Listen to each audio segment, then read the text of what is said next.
Mr. Kennedy, do you know how many Americans rely on Medicaid?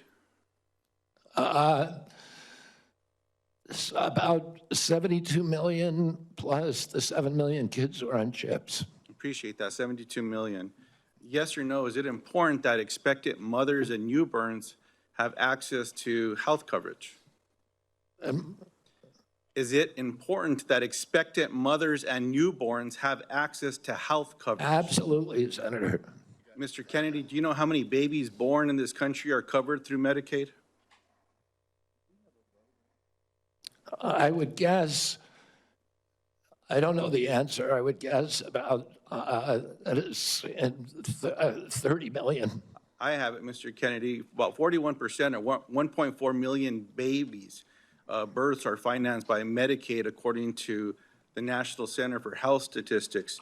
Yes or no, do you believe that Medicaid is a critical program? I believe that Medicaid is a critical program, but that it's not working as well as it ought to be. And President Trump has asked me to make it work better, that most Americans are not happy with it. The premiums are too high, the deductibles are too high, and everybody's getting sicker. Too much money is going to the insurance industry. I have a series of yes or no questions. They're pretty simple. Because you heard we're not going to get a second round of questions, I ask for your indulgence to be able to get through them yes or no. In New Mexico, as you know, Medicaid is often measured state by state.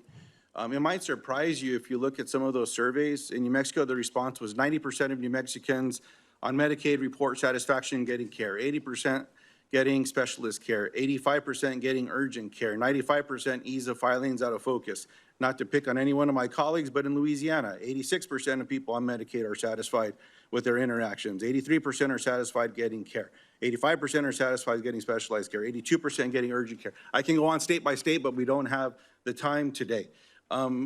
Yes or no, do you support cutting Medicaid or reducing, and especially in an area where you and I spoke about with the federal investment in Medicaid, which is known as FMAP? President Trump has not told me to, that he wants to cut Medicaid. He's told me to make it better.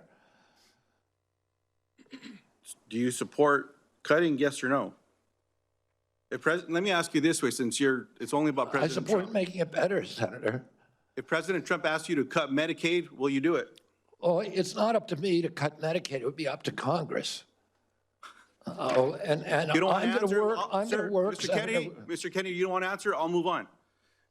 Do you know how many states will end? Mr. Chairman, if I may pause my time. So I understand that people are getting asked to leave if they stand up with signs, but there's a lot of other as well, Mr. Chairman. So it needs to be extended to everyone. As Mr. Kennedy said, we should respect each other when we have a difference of opinion. We're just trying to do our jobs here and trying to ask questions. That's all. And that's all I'm doing with Mr. Kennedy, folks. So I just hope that we can. Senator Lujan, you are right, and I ask the audience to please be respectful. Thank you, Mr. Chairman. I appreciate that very much. Mr. Kennedy, do you know how many states will end their Medicaid expansion if the federal share of Medicaid drops? Well, there's 40 states that have signed on to the expansion. So, It's a smaller number. So it's 9 states would quickly have to end their expansion because of the laws that they have.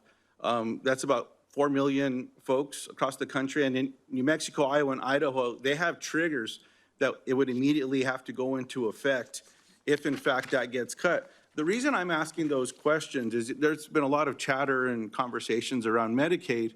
Now, I agree we can always do better, and we must be doing better in America. But Medicaid has been shown to improve health outcomes, including mortality, quality of life, and access to preventative care as well.